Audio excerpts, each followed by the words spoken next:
Good to see you again. I had a question about like the instant manifestation or the seed and then something coming to me. So what, as a very real practical example, what just happened, was that an instant manifestation, or have I planted some seed some time ago to get me in the seat? It is always that. There is always something that has come before. The reason it feels like instant manifestation is because in the moment, it's happening in this instant, but it's like someone who has been an actor, you often hear it, that they had overnight success after 30 years of no work. But once they come on the scene, it looks like instant success because it looks like they came out of nowhere. So the question is really, how aware of the vibrational evolving have you been?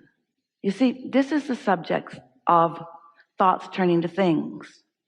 And humans want to call it manifestation in the moment it bursts into the thing or into the experience or into the tangible, when there's so much that has happened along the way first.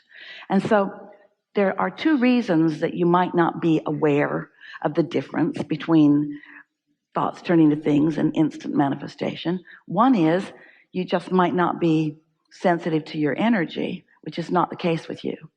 The other is you might just be so accustomed to the feeling of alignment that the feeling of alignment is just the way it is, and then when things manifest, it's like, oh yay. And that is the case with you.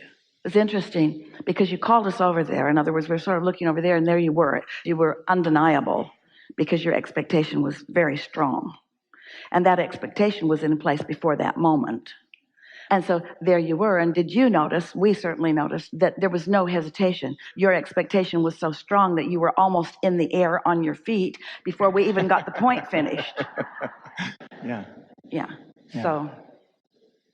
And so, how do I stay there all the time? You don't. But the way you improve the odds of being there more is by reveling in how good it feels when it does happen and never lamenting when it doesn't. It's all about the book of positive aspects rather than the book of trying to fix things that are broken.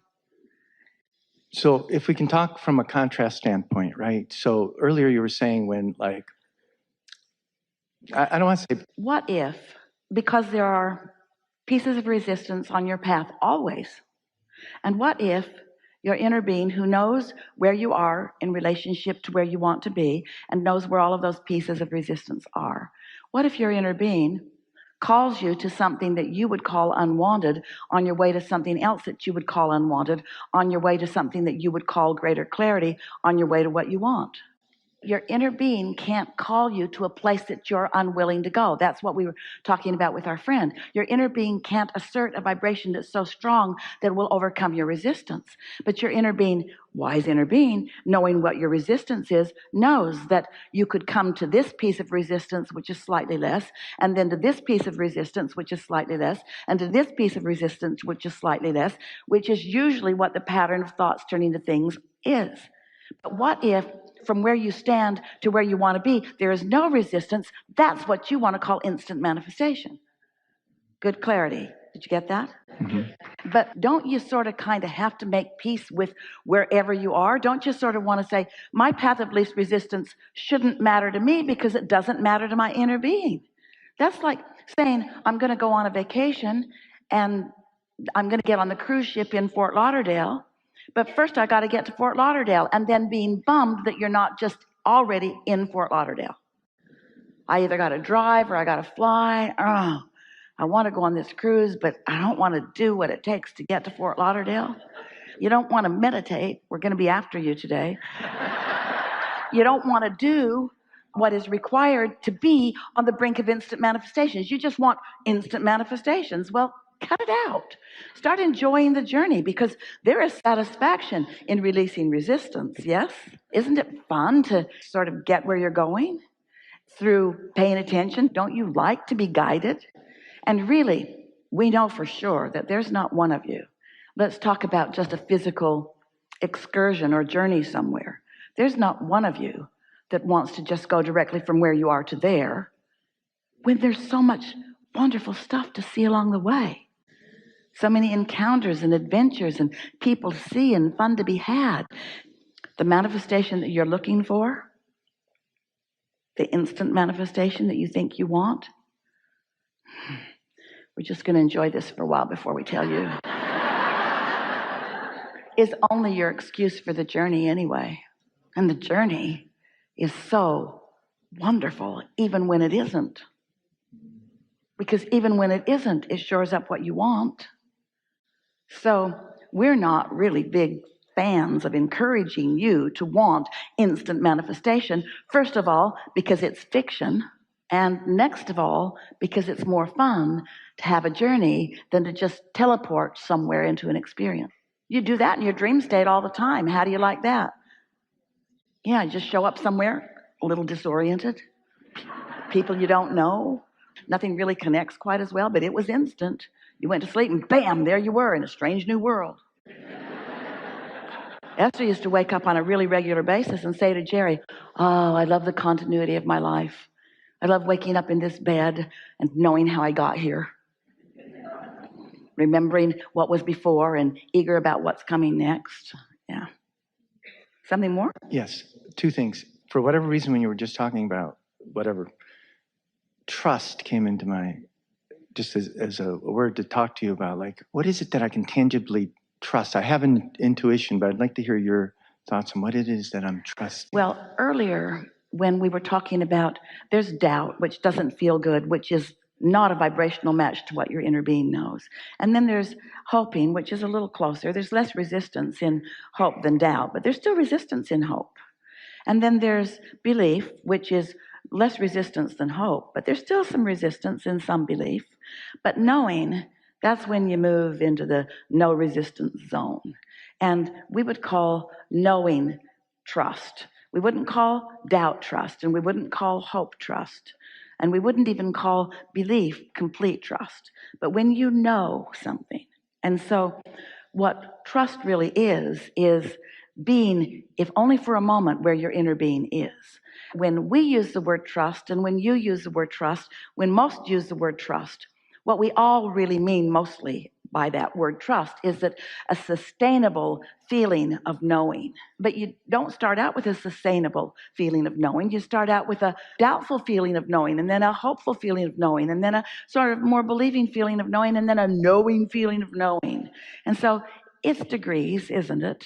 But the more you know the existence of your inner being, and the more you know, this is the most wonderful thing about what we get to teach you or to interact with you about. There is not a shred of evidence to the contrary of anything that we speak. So it's not hard to trust it once you allow yourself to meditate and raise your vibration and then receive that guidance.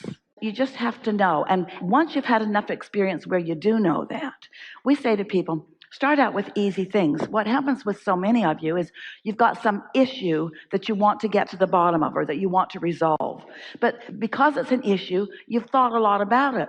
And you've thought a lot about it from your awareness that it isn't what you want. So without even meaning to, you've got all this resistance on this issue, and then you want to start with that issue to gain your trust. Well, that's the last issue you should start with to gain your trust, because it's the hardest issue to start with to regain your trust. You've practiced. The subject of money is a hard one because you've practiced not having enough.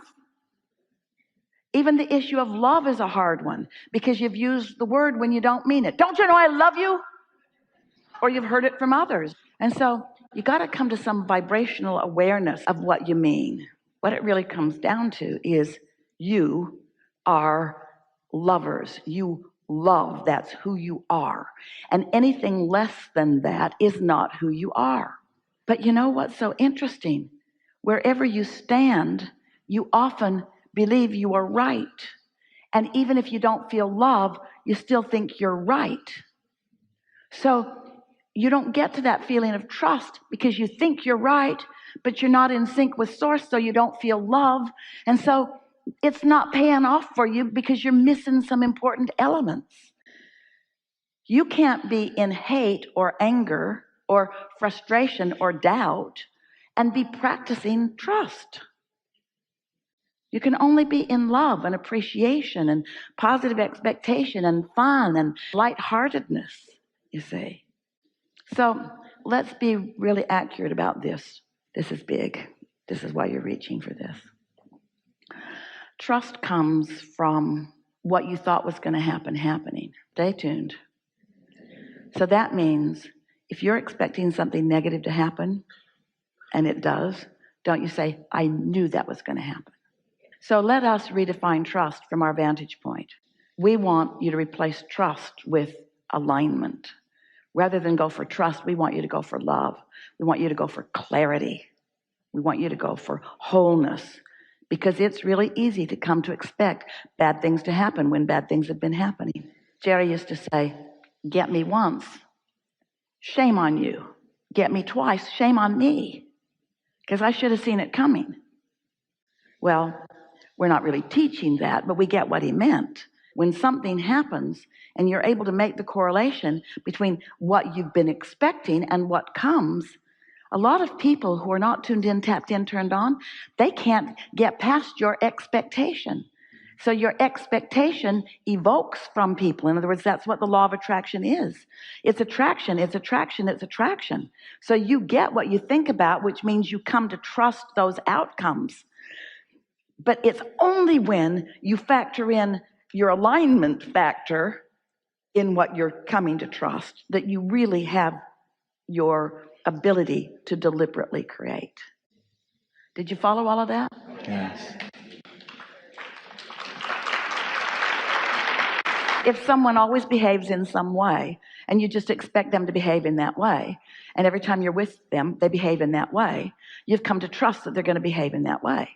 So that trust is not the way you want to use it, is it? And yet, isn't it a sort of trust or expectation? So we think trust is nothing more than expectation.